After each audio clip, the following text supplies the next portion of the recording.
भद्रं नोऽपि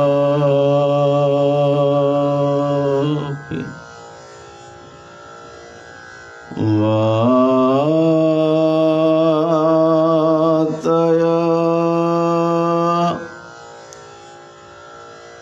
मानः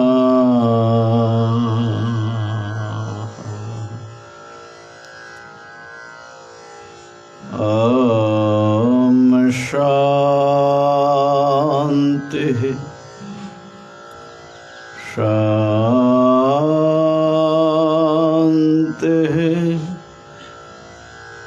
शान्तिः।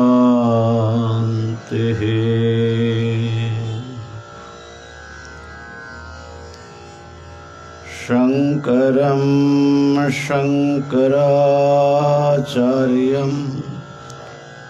केशवं बादरायणं सूत्रभाष्यकृतो वन्दे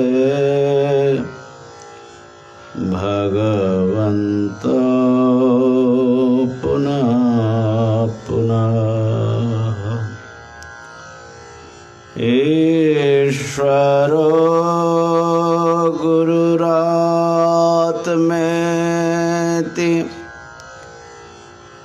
मूर्तिभेदविभागिने व्योमवद्व्याप्तदेहाय दक्षिणामूर्तये नमः।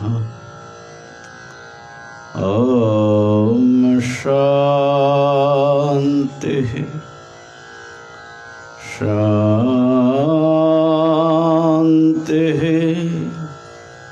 शान्तिः।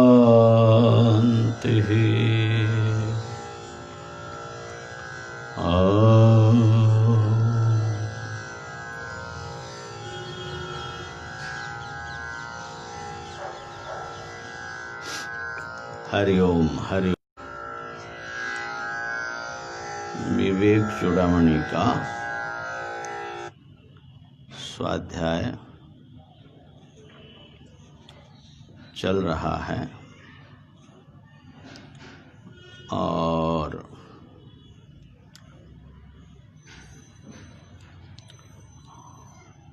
हॉटस्पॉट की जरूरत नहीं है ना। और हम लोग 134वां श्लोक तक पढ़ लिए। 135।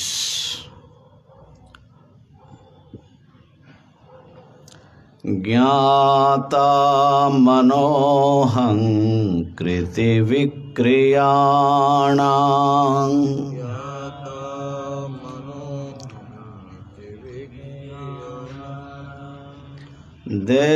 देहेन्द्रिय प्राणकृत क्रियाणाम्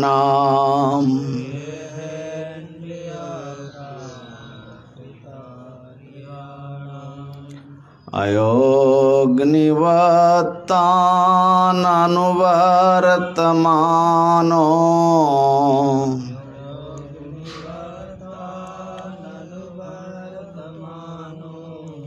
न चेष्टते न विकरोति किंचन।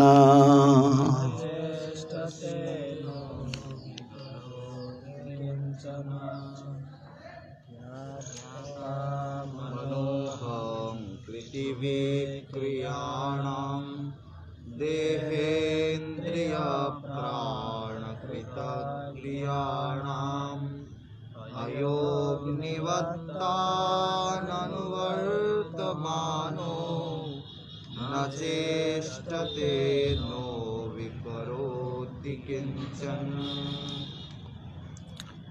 आत्मस्वरूप की विशेषता जो दृश्य पदार्थ से अलग उनका जो एक स्वभाव है उसको बतला रहे हैं, जिससे हम अपने आत्मसत्ता का परिचय प्राप्त कर सकें। तो आत्मा ज्ञाता है, ये तो आप सब लोग सुन ही लिए हैं। आत्मा ही सबको जानता है और आत्मा निष्क्रिय है, चेष्टा रहित है।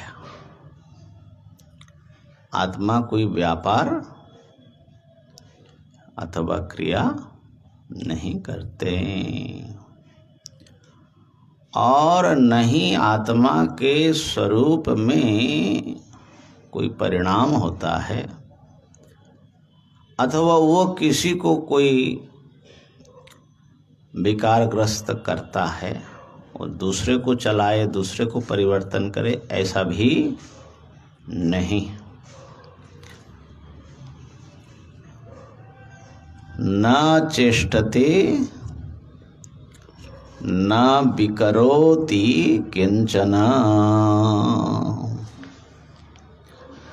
आत्मा जो ज्ञाता है, आत्मा माने ज्ञाता, न चेष्टते,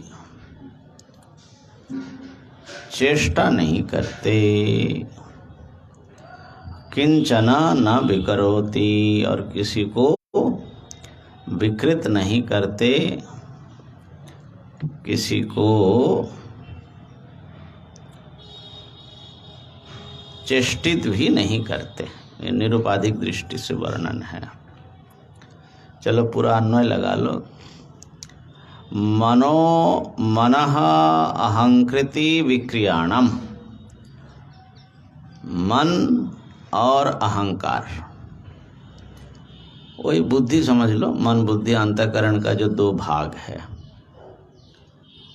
मन नाना प्रकार के विचार चिंतन करता रहता है और अहम जो है वो अभिमान करता है। इनकी जो विक्रियां है, इनकी जो भी क्रियाएं हैं, और देहेंद्रिय, देह इंद्रिय और प्राणकृत जो क्रियाएं हैं, देह की क्रिया है, इंद्रियों की है और प्राण के भी अपनी क्रियाएं हैं। भोजन पचाना, श्वसन करना, रेचन क्रिया, सब प्राणों की क्रिया है। खून को चलाना,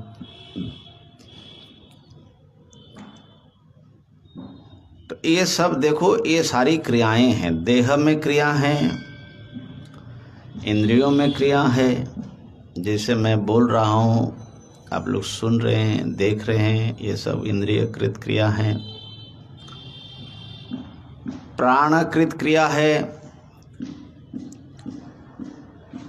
और मन और अहंकार की भी क्रियाएं। इन समस्त क्रियाओं का ये ज्ञाता है, ज्ञाता।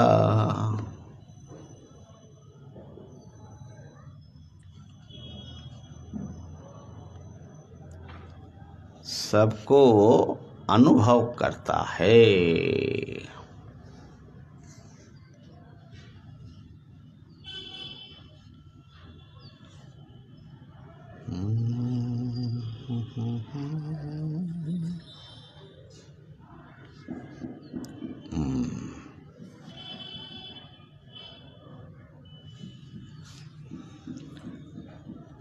तो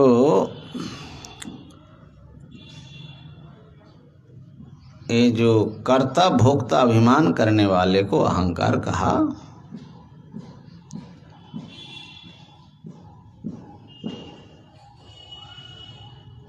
और मन की तो खैर मनन क्रिया आदि है ही हैं।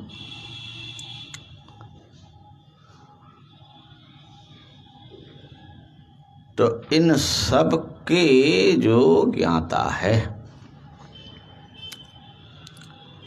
इसके ज्ञातृपन का माने ज्ञाता का अनुसंधान हम लोगों ने पहले भी किया है। समस्या मुख्य रूप से जो हैं,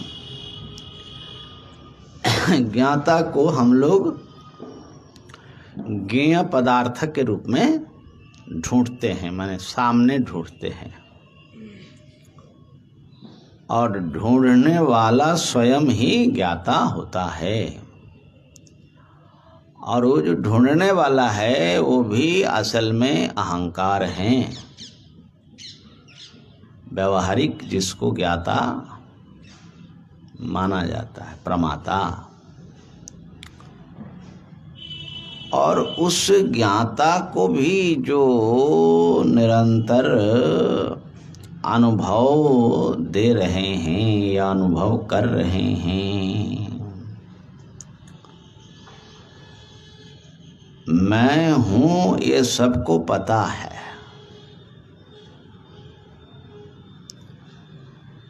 लेकिन मैं हूँ इसका पता किससे है ये नहीं पता। मैं हूँ ये सबको पता लग रहा है, लेकिन मैं हूँ इसका पता जो लग रहा है वो किसके कारण लग रहा है। ऐसा लगता है कि हम स्वतः ही अपने आप को, तो स्वतः ही यदि आप जानते हो तो सुषुप्ति में क्यों नहीं जानते।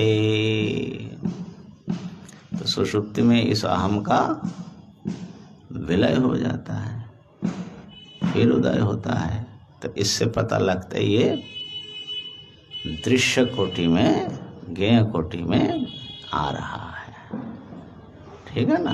तो इस प्रकार से मुख्य ग्रंथि वहीं पर है। इसीलिए अध्यास भाष्य में अहम अध्यास को ही पकड़ा कि यहाँ पर हम लोग ज्ञेय अहंकार और ज्ञाता जो शुद्ध चैतन्य स्वरूप आत्मा है, दोनों को एकाकार करके अविवेक के कारण हम एक करके समझ रहे हैं। तो इन सब के ज्ञाता है। और कैसा है ज्ञाता? आयः अग्निवत्, आयः अग्निवत्। लोहा जैसे गर्म हो जाता, आया में जब अग्नि घुसता है तो जो अयो अग्नि है वो अग्नि जैसा ही तान माने देहेन्द्रियादीन अनुवर्तमानः, अग्नि का अपना कोई आकार नहीं होता। लोहे का जो आकार है उसी आकार में अग्नि दिखाई पड़ता है। लोहे को पीट पीट पीट पीट करके अगर आपने दराती का रूप दे दिया तो अग्नि भी कैसा दिखेगा। और लोह पिंड होगा तो पिंडाकार, चतुष्कोण होगा तो चतुष्कोणाकार। लेकिन आकार असल में लोहे का है, अग्नि का नहीं।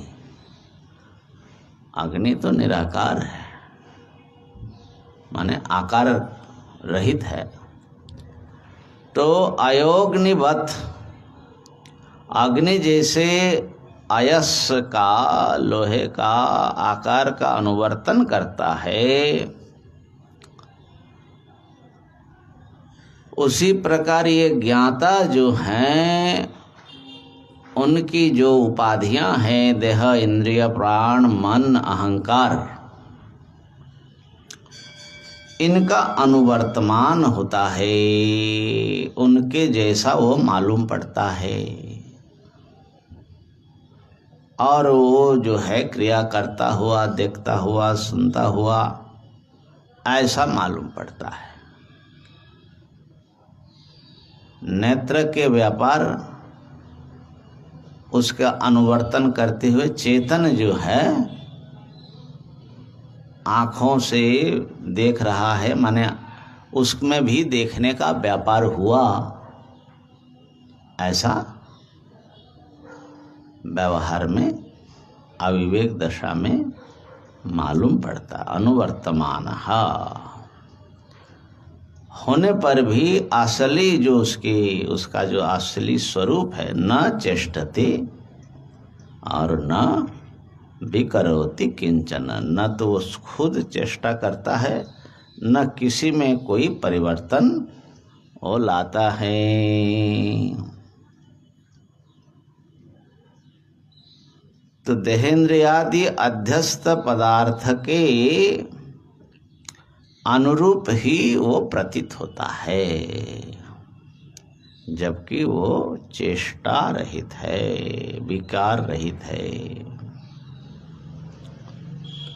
ये आत्मस्वरूप के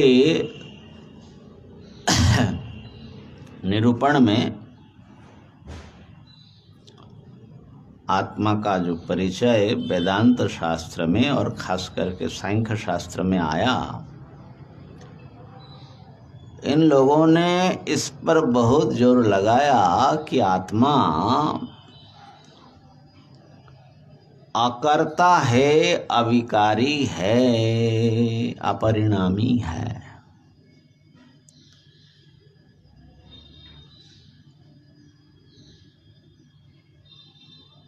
गीता जी में भी इस पर बहुत कुछ भगवान ने बहुत बार कहा। आत्मा जो है अकर्ता है, करने वाली सारी प्रकृति है ना।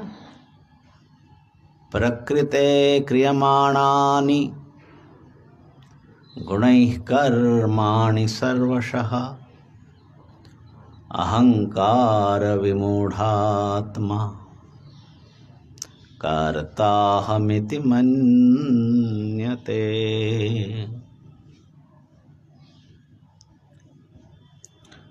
प्रकृति के गुण देह, इंद्रिय आदि के रूप में आया हुआ है और यही गुण जो है सब क्रियमाणानि सर्वशः, सारी क्रियाएं कर रही हैं। तो त्रिगुण ही असल में समस्त क्रियाओं के करता है, तीन गुण में ही निरंतर परिणाम चल रहा है।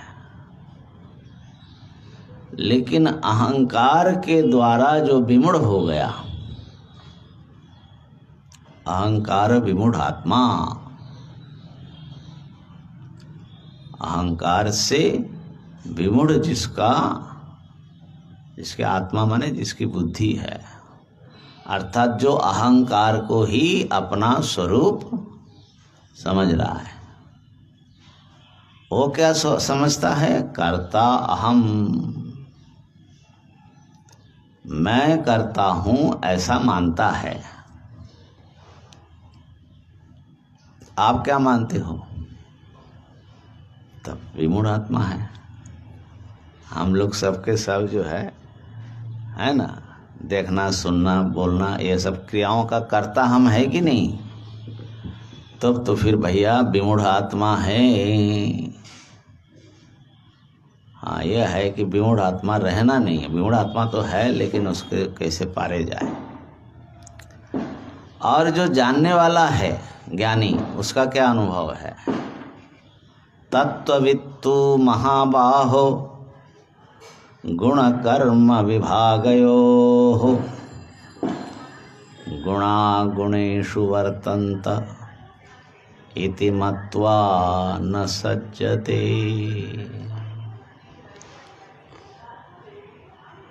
जिन्होंने गुणों का और कर्मों का विभाग जाना, तत्त्वविद, ठीक ठीक समझा, गुण कर्म विभागयोः तत्त्वविद। गुण विभाग क्या है? चैतन्य स्वरूप, अनुभूति स्वरूप आत्मा से भिन्न है ये दृश्य रूप गुण, देहेंद्रियादि।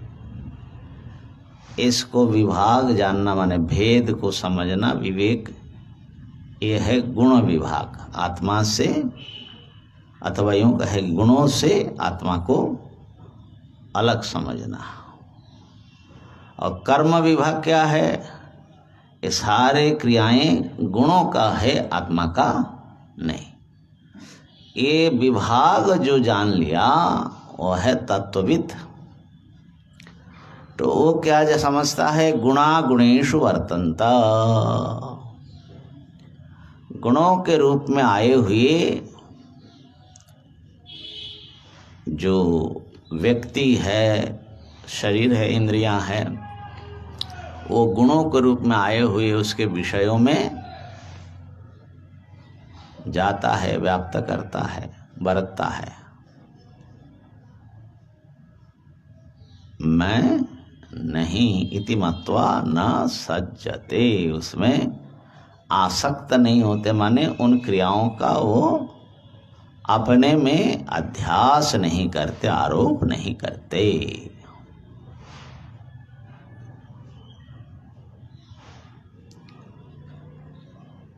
गीता जी में और भी बहुत जगह पर यह बात आई। द्वितीय अध्याय में आया, वेदा विनाशिनम नित्यम य एनमजमव्ययम् कथम स पुरुषः पार्थ कंघातयति हन्तिकम् नायं हन्ति न हन्यते। वहाँ पर भाष्यकार ने बहुत सुंदर ढंग से विवेचन किया कि ये कैसे होगा। और न हत्या करता है और न ही वो किसी के द्वारा उसकी हत्या हो सकती है। कोई उसको मार नहीं सकता, वो किसी को मारता नहीं है। तो स्वयं किसी को मारता नहीं है ये कहने से वो करता नहीं है, कोई भी क्रिया नहीं करता।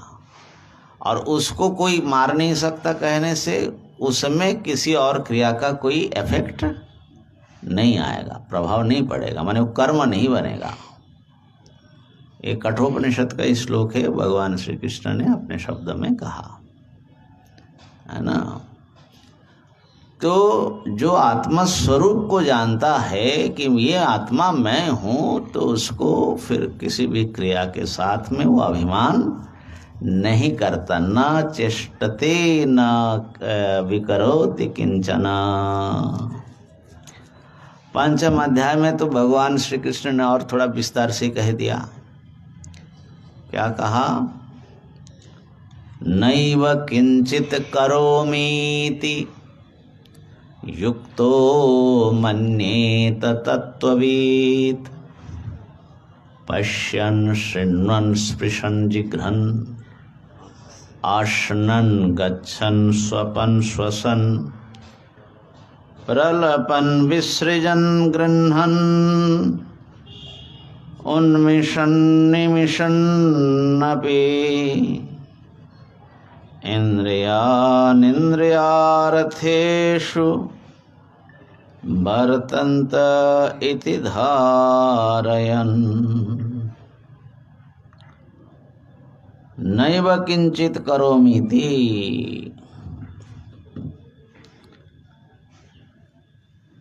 कुछ भी मैं नहीं करता हूँ, ऐसा तत्वविद युक्तः आत्मा से जो जुड़ गए हैं, ऐसे जो तत्वविद थे, मन्यते, मन्येत, ऐसा समझे, माने वो ऐसा समझता है। कौन सी क्रियाओं का वो अपने में नहीं देखता? बोले ये सारी क्रियाएं पश्यन, देख रहे हैं, लेकिन वो बोल रहा है, वो समझ रहे हैं, क्या मान रहा है? मैं नहीं देखता। अब ये क्या चालाकी हो तो नहीं जाएगा भैया। पश्यन, देखता हुआ, शृण्वन, सुनता हुआ, आशनन, खाता हुआ, जिघ्रन, क्या है? सूंघता हुआ। पश्यन, शृण्वन, स्पृशन, स्पर्श करता हुआ, अश्नन, गच्छन, जाता हुआ, स्वपन, सोता हुआ, श्वसन, श्वास का व्यापार चलता हुआ, लेते हुए, प्रलपन, प्रलपन माने बातें करता रहता है, बक बक बक बक करता हुआ, प्रलपन, प्रलाप बोलते हैं ना, प्रलपन, विसृजन, मल मूत्र आदि का विसर्जन करता हुआ, गृह्णन, किसी चीज को ग्रहण करता हुआ, उन्मिषण निमिषण नपि, उन्मिषण निमिषण नपि, माने जितने क्रियाएं हैं लगभग सबको भगवान ने किसी में भी तुम्हारा अभिमान न रहे। माने इंद्रियाणि इंद्रियार्थेषु वर्तन्ते,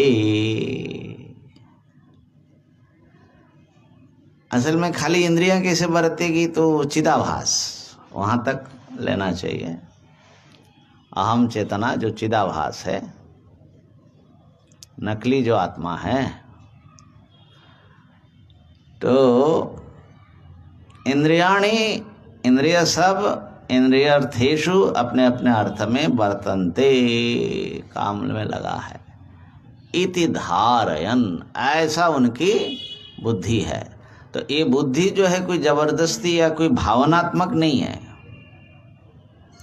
जैसे सूर्य का प्रकाश सब जगह फैला हुआ है, लेकिन किसी भी वस्तु के कोई भी गंदगी से या किसी से कोई स्पर्श उसका होता ही नहीं है, ऐसे ही आत्मा चैतन्य सदा नित्य निरंतर व्याप्त है और सबको प्रकाश करता है, लेकिन किसी भी क्रिया के विकारों से या क्रिया से उसका कोई संबंध नहीं होता।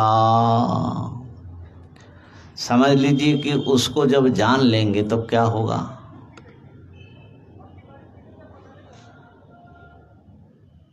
उसका फल कैसा रहेगा, ऐसा अगर कुछ पता लगे।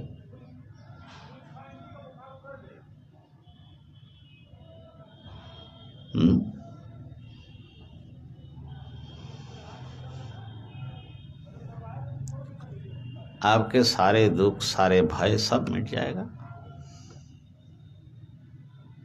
दुख किधर से आएगा? दुख से आपका कोई संपर्क ही नहीं है। भय क्यों होगा? ना आपको मरना है न मरना है, आप परिपूर्ण स्वरूप में है ना? यही तो आत्मज्ञान का स्वरूप है। तो वो आत्मा को इसी प्रकार अविकृत, निष्क्रिय, इस रूप से पहचाने।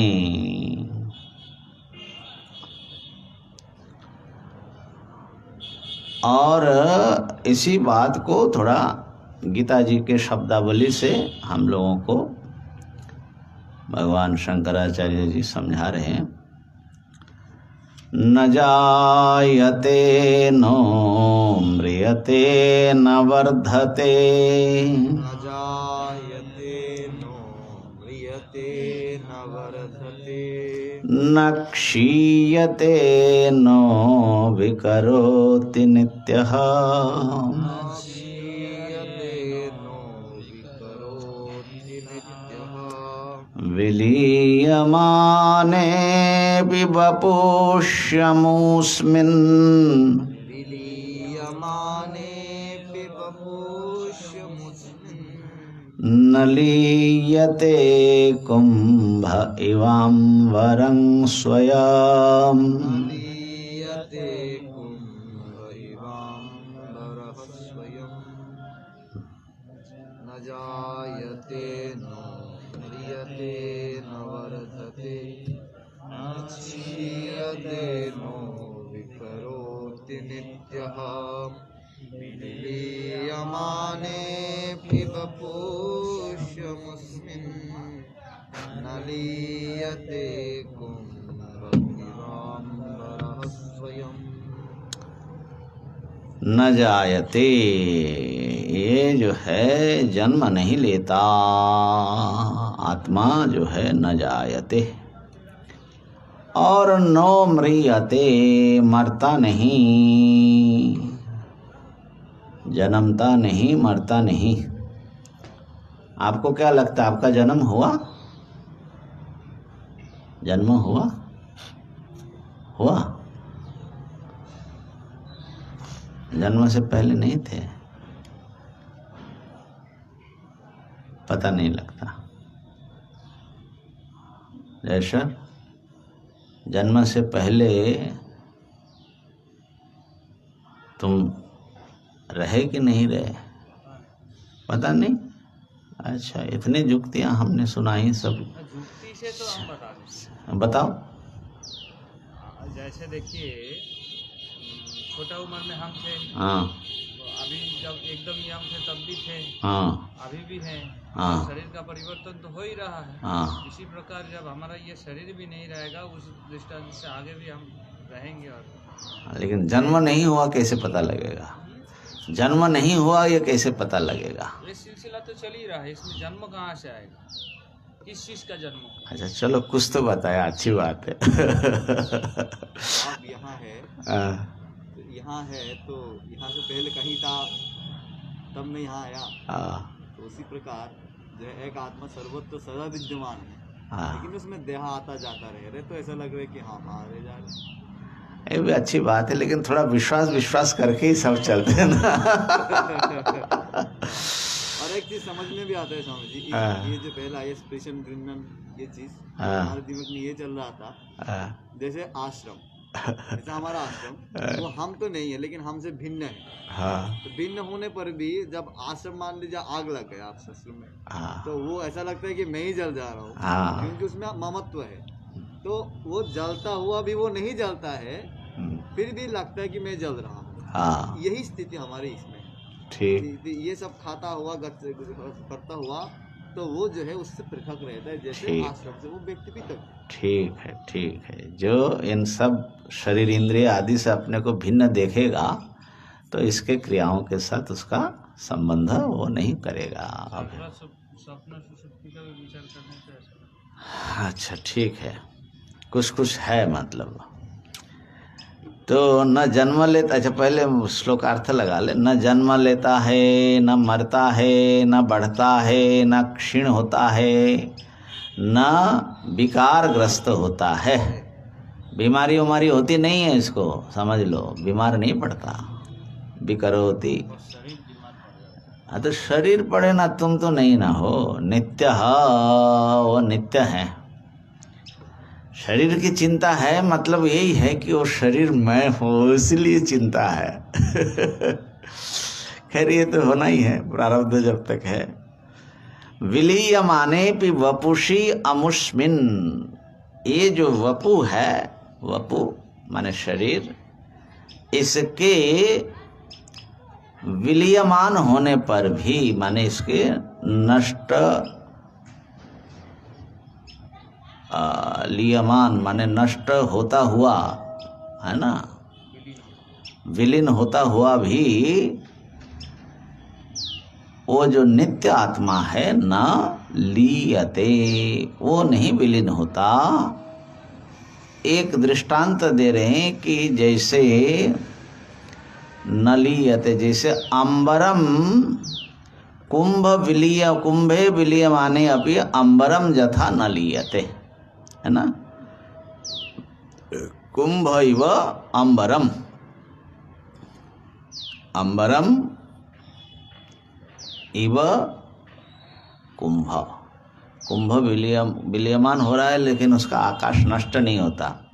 डंडा मारो तो घड़ा फूट जाएगा, उसका आकाश भी फूटेगा कि नहीं फूटेगा?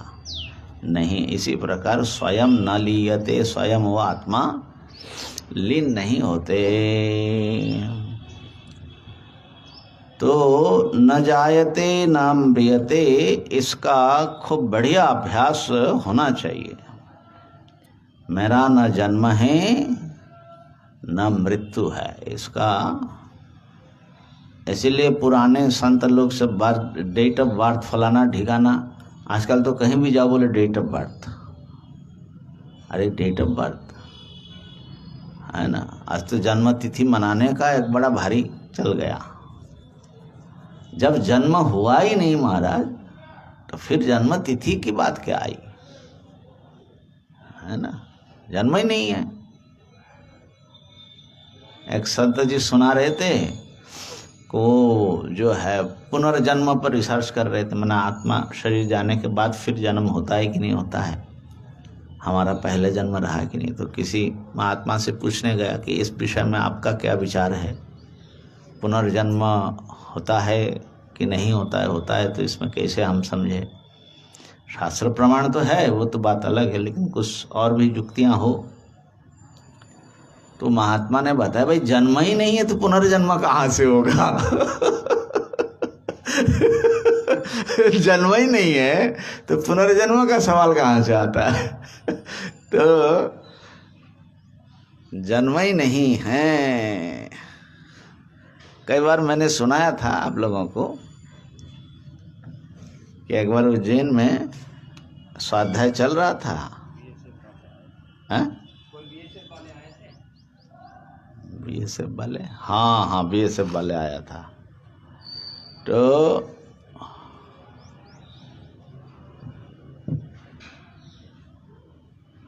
मैंने ऐसा, अपने शायद इसका स्वाध्याय चल रहा है, तो मैंने ऐसा कहा कि ये जो शरीर है आपका, इस शरीर के जन्म के पहले आप थे। ये खाली शास्त्र की बात नहीं है, हकीकत में आप थे और आपको इसका पता भी है। और इस शरीर के नष्ट होने के बाद भी आप होते हो, ये भी आपको पता है। अपने अनुभव से व्यक्ति समझ सकता है कि शरीर के जन्म से पहले ही मैं था और शरीर मर जाने के बाद भी मैं हूँ। तो असल में उन्होंने हमारी जुक्ति पूरा सुनी नहीं, वो बाद में आकर के बैठे ये सेंटेंस उन्होंने पकड़ा। तो जैसे ही स्वाध्याय पूरा हुआ, आया, परिचय दिया कि मैं ऐसे हूँ यहाँ पर आप लोगों की सेवा में। लेकिन ये जो आपने बताया कैसे बताया, इसको आप समझाइए। इस शरीर के जन्म से पहले आप थे, इसका आपको पता है स्वामी जी? ऐसे तो सुन के मैंने बहुत दिन से तो सुन रहा हूँ नहीं, वो तो विश्वास कर लेते हो, लेकिन हमने असल मानते नहीं, हमको मानते नहीं ना। नहीं आपका अनुभव है। इस शरीर, ये जो शरीर अभी अनुभव में आ रहा है ना, इसके, और आप अपने आप को भी अनुभव कर रहे हो ना, तो इस शरीर का जब जन्म नहीं हुआ तब भी आप थे। ये आपका अनुभव से सिद्ध होगा। कैसे? मानो मत हमारे बात पर विश्वास मत कर लीजिए। तो इसको भगवान श्री कृष्ण ने ऐसा बताया ना, देख कि देहिनोस्मिन् यथा देहे कौमारम यौवनम जरा। देखो ये जो मेरा शरीर है लगभग 60 के आसपास हो रहा है।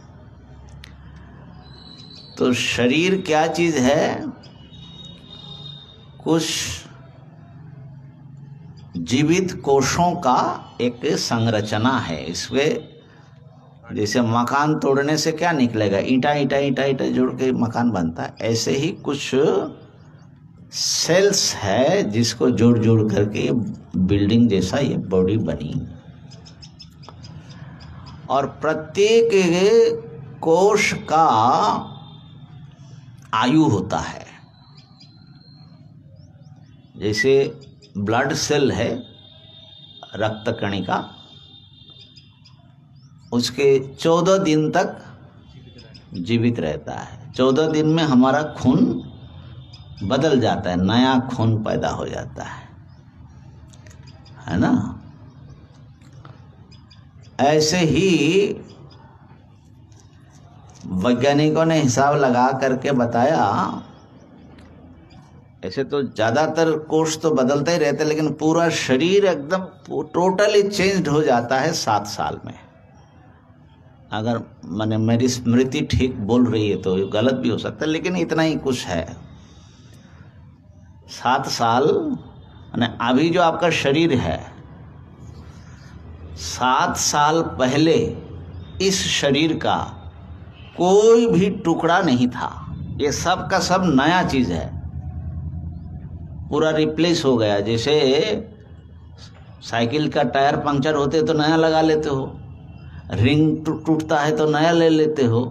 ऐसा ही जैसा जैसा होता है वो रिपेयर करता जाता है। शरीर में ऐसा ही भगवान ने बना रखा है, वो रिपेयर होता जाता है। तो 7 साल में क्या हो जाता है, पूरा न्यू मॉडल आ जाता है। मॉडल न्यू होता है कि नहीं होता है? होता ही है। बूढ़ा दिखना भी तो एक नया मॉडल है, क्योंकि पहले तो मैं बूढ़ा था नहीं तो ये न्यू मॉडल हुआ कि नहीं गाड़ी का, जिसे नए नए मॉडल निकलता है। तो सोचो कि 50 साल पहले तो इसका कितना मॉडल बदल चुका है इस शरीर का। 7-8 संस्करण, जैसे पुस्तक का संस्करण नहीं निकलता है, ऐसा संस्करण निकल चुका है इसका। तो 50 साल पहले तो इस शरीर का एक भी कण शरीर का नहीं था, संभव ही नहीं है। अगर एक कण 50 साल तक जीवित रहे तो हम लोग शायद कभी मरेंगे ही नहीं, ये तो जिंदा ही रहेंगे हमेशा। तो 50 साल पहले ये शरीर नहीं था, ये एकदम निश्चित है। लेकिन मैं था कि नहीं था? मैं तो था। मुझे याद है मैंने क्या किया, कैसे नहीं किया, कौन क्लास में पढ़ रहा था, मैं था। तो इस शरीर का जन्म जो है 7 साल 10 साल पहले हुआ, अभी का, इस समय का। हम सोचते हैं कि वो जन्म हुआ फलाने, वो जन्म जो हुआ उस शरीर, वो छोटा सा जो नन्हा शरीर है, वो तो कब खत्म हो गया। वो शरीर तो खत्म हो गया महाराज, बहुत दिन पहले गंगा जी में बह करके चला गया। उस शरीर का कुछ भी अभी यहाँ नहीं है ना। ये बिल्कुल विज्ञान सम्मत युक्ति है, इसको कोई इनकार नहीं कर सकते। तो ऐसी स्थिति में बताइए, अभी बाबा हाँ, इजराइल ने हाँ, तोड़ दिया। क्या तोड़ा? हमारा जो अनुभव, हम वयस के आधार पे तो हम सोचते हैं भाई हमें अभी बूढ़ा हो गए, हाँ, वो तो तोड़ दिया अभी इजराइल विज्ञान। हाँ, क्या टूटा? वो जो बुढ़ा आदमी हाँ, आया, लाके उसको ऑक्सीजन थेरापी दिया, हाँ, दे के वो जुआ बना दिया ना। हाँ, तो और बढ़िया हो गया ना। जुआ बना दिया तो वो बुढ़ा शरीर तो गया ना, खत्म हुआ कि नहीं बुढ़ा शरीर? वो तो गए, लेकिन अभी यदि हम वही ऐसा करेंगे तो हम बुढ़ा नहीं होंगे। ठीक है, अच्छी बात है, लेकिन शरीर बदलेगा कि नहीं बदलेगा? बुढ़ा तो आप नहीं होंगे, लेकिन ये नहीं है कि आपके भीतर आप भोजन नहीं लेना है, आपका श्वास नहीं चलना है, तो निरंतर बाहर से पदार्थों को लेना पड़ेगा और जो पहले से है वो छोड़ना पड़ेगा, नहीं तो जिंदा ही नहीं रहेंगे आप। खाना पीना कल चलता है कि नहीं उसका, तो खाने से उसका सार बनता है कि नहीं, तो शरीर में आता है कि नहीं। तो इसीलिए वो परिवर्तन तो चलता रहेगा, कुछ भी हो जाए। अच्छा, तो ये तो मैंने सुना नहीं, लेकिन जो भी हो, हाँ, ने पेपर में आया होगा, हाँ, मैंने ध्यान नहीं दिया। तो जब ये शरीर नहीं था, लेकिन मेरे होने के विषय में मैं स्वयं ही इसका साक्षी दे सकता हूँ, क्योंकि हमारे कितने सालों की स्मृति बनी हुई है कि मैं था। यहाँ आने से पहले मैं कहाँ था, कहाँ क्या करता था, कौन से कॉलेज में पढ़ता था, फिर हमारे जो पूर्वाश्रम के घर क्या है, ऐसा वैसा। तो इस शरीर, ये जो शरीर है, यही ज्ञाता होता तो इसको ये सब पता लगता। ये तो अभी 7 साल हुआ इसका जन्म हुआ, इससे पहले तो ये था नहीं, तो इसको तो पता नहीं लगना चाहिए, तो इसको पता लगता भी नहीं है। तो इसका मतलब ये शरीर का जब जन्म हुआ, उस शरीर का जन्म हुआ, लेकिन मेरा जन्म नहीं हुआ। तो शरीरः जायते, अहम, मैं नहीं जन्म लेता हूँ। और गुरुदेव यहाँ पे एक प्रश्न है, ये जो स्मृति आप बता रहे हैं, फिर वो किस अवस्था में रहता है, वो कहाँ रहता है, उसका परिवर्तन क्यों नहीं है? वो तो थोड़ी देर के लिए समझ लो, आप में रहता है, चेतन में, आत्मा में। चेतन में कैसे रहेगा? चेतन तो अलग ही सकता है, मतलब सब परिवर्तन जो भी हो, शरीर में तो नहीं रहता है। शरीर में हाँ तो ठीक है, बस हमको उतना से ही मतलब है। अभी आत्मा का स्वरूप जो है, और उसमें भीतर सूक्ष्म शरीर उपाधि है, कारण शरीर उपाधि है, स्मृति कहाँ रहती है, लेकिन जहाँ भी रहे बिना आत्मा के कोई स्मृति हाँ वो तो नहीं होगा। अनुभव और स्मृति जो है, इसी प्रकार न म्रियते, वो नाना मुना बच्चा शरीर, वो शरीर कहाँ मर गया, कब मर गया, लेकिन मैं तो अभी भी हूँ, इतना छोटा सा। अभी मेरा समझ लो 70 किलो का है, वो जो है जब जन्म हुआ था उस शरीर का 1.5-2 किलो, 2.5 किलो, 2.5 किलो शरीर, अभी का 70 किलो, तो सीधा सीधा जो है कितना ज़्यादा है अभी, 67.5, 67.5 किलो ज़्यादा हिस्सा है। तो बाद में ही आया ना इसका, तो बाद में इसका जन्म हुआ, और 2.5 किलो में से कुछ भी अभी नहीं है। तो कहने का अर्थ है कि शरीर के विकारों को ध्यान से अगर आप देखेंगे तो बिल्कुल आपको स्पष्ट हो जाएगा कि इसका जन्म हो रहा है और ये मर रहा है। जैसे गंगा जी में जब हम जाते हैं तो डेली लगता है कि कल जिस गंगा जी को देखा वही गंगा जी हैं, लेकिन भैया कल जो पानी था वो बह करके कहाँ पहुँच गया, अभी तो नया पानी आया है कि नहीं। लेकिन हमको भ्रम क्या हो जाता है, वही गंगा जी हैं, तो जलधारा तो वो नहीं रही। इसी प्रकार शरीर भी गंगा जी के समान एक बहती धारा है, बल्कि सारा संसार ही एक धारा है। हर क्षण नया नया नया नया, पुराना खत्म हो रहा है, नया उत्पन्न हो रहा है। तो इसलिए इस धारा के प्रत्येक जो तरंग हैं उसका जन्म मृत्यु तो है, लेकिन इसको देखने वाला जो ज्ञाता है उसका नहीं है। और जिसका जन्म नहीं होगा उसको मृत्यु नहीं होगा। वो बढ़ेगा कैसे, क्षीण कैसे होगा, माने कोई भी विकार होगा तो जन्म मृत्यु ही हो गया ना।